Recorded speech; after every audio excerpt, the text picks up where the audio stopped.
Hello everyone. In this video, I'm going to teach you how to dry brush. Dry brushing is excellent for pretty much any type of model. It brings out all kinds of different details and it makes them look more realistic.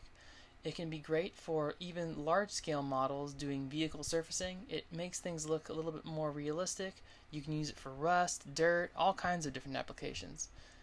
The flat brush is definitely the one brush you'll be using more than anything when it comes to dry brushing.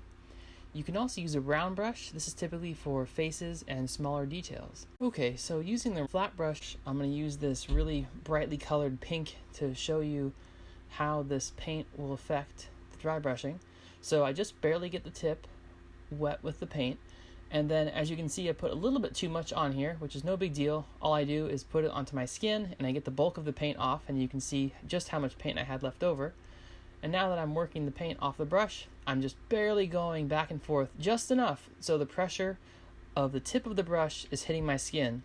And what I look for when I'm preparing a brush for dry brushing is that the brush is going over my fingerprint, but the paint itself is actually not filling in the little valleys that make up my fingerprint. So I found that this is almost always a surefire way to ensure that the dry brush is ready to go. And you can see there, the paint is not going into those valleys, so we're ready to go. Alright, so now we're going to do the exact same process that we had done earlier, only we're going to use the actual paint.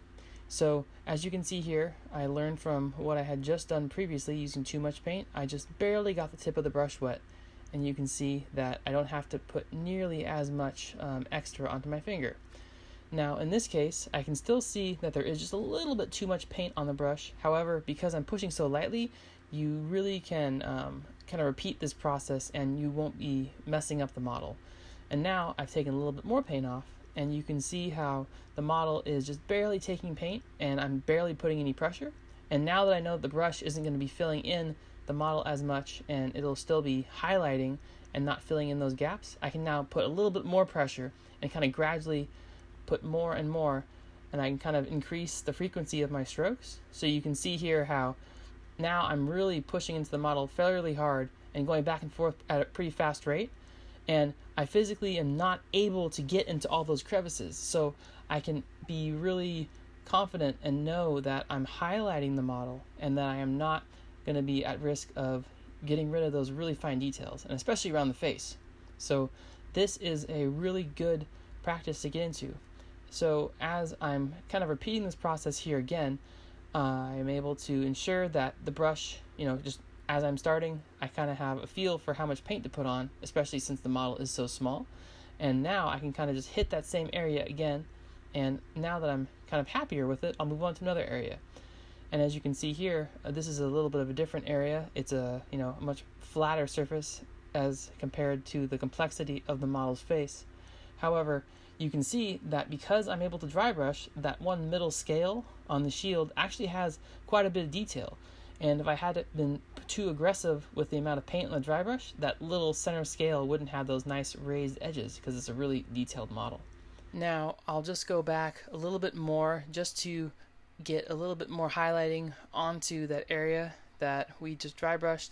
I'll also go back and hit a little bit of the area at the back of the skull as well, just to give it a much more finished coat.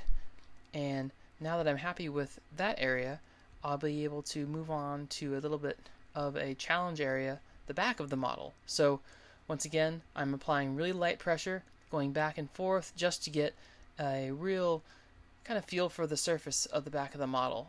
Especially when you're moving to a new area on a model, always just start real gentle, and you basically can't mess up as long as you start easy. It's way easier to start off simple and not put too much pressure, kind of see all those little highlighted surfaces, like for instance the area on the back where the scales meet the rib cage. That's an area that has a little bit of a valley. So now that we have a rough baseline for the scales outlined, I'm just going to kind of show you close up how I would go about getting the brush ready. Just a little drop on the bristle, as you can see. And now I'm just going to go back over my fingerprint until the brush is ready. And now I'm able to apply even more pressure. So when it comes to this particular model, the skin is probably going to be relatively smooth, so I don't really mind that this area is being kind of covered up with a lot of paint. But the one area I do care about, because I really want to show the depth of the scales and kind of show the area around the rib cage and the chest area.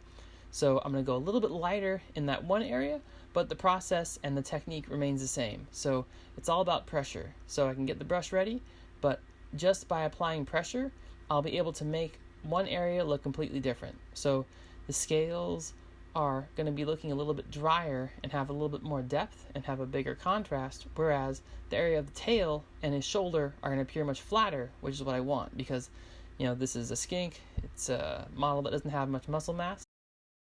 Even though this model is fairly small, that flathead brush is able to hit pretty much all the details on the entire model surface. It can get all the areas on the back, around the face.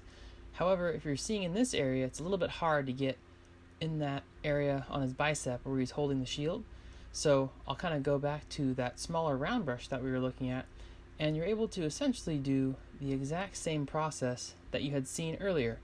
And now that I just have a little bit of paint on the tip, I'm able to work the brush in there, and I can kind of hit those high point areas, and that will definitely make things a lot easier when I'm going to finish the model. And you can essentially rub back and forth, and then once you're done, you'll be able to have every single surface of the model ready to go. And it's good to just get all the dry brushing done at once. Then once you're done, you don't have to go back after you realize that you missed a certain area. And then once everything is painted, you're able to just give it one look over, make sure that there aren't any areas that are needing to be dry brushed.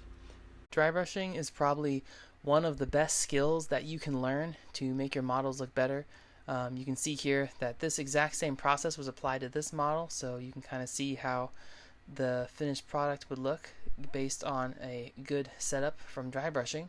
I'll make some more videos to show you guys how to do other elements, and I am looking forward to showing you guys some more little tricks that I've learned over the past 15 years painting miniatures. Thanks so much for watching, and looking forward to showing you guys some more next time. Thanks so much for watching. This video was meant to be an introduction to dry brushing, so I'll definitely do a little bit of a deep dive into this subject in another video, as well as a 30-second dry brushing tutorial coming up. I hope that this will give you some help, and looking forward to making more videos for you in the future. Feel free to reach out to me on Instagram at Royale Miniatures.